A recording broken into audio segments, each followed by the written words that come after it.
And you see where Yemen is, interestingly enough. Now, you can imagine all the oil that has to pass through this area to get through, which is what makes that particular place so important, right? 4.8 million barrels of oil passing through this narrow passageway just about every day.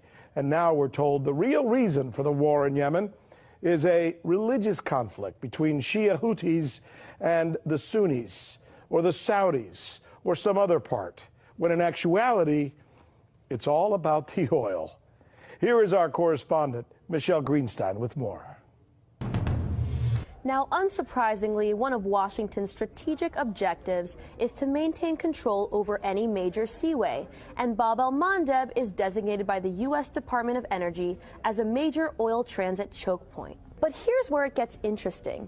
There's also the issue of the untapped oil of Yemen itself. According to the U.S. Energy Information Administration, Yemen has proven oil reserves of about 3 billion barrels. A U.S. geological survey from 2002 assesses that when undiscovered potential is added to known reserves, the total petroleum resource endowment for Yemen rises to 9.8 billion barrels of oil equivalent. But the petroleum that Yemen sits on has yet to be fully explored. For this reason, there may be more at stake under Yemen than we previously thought. Take a look at the CIA report from 1988.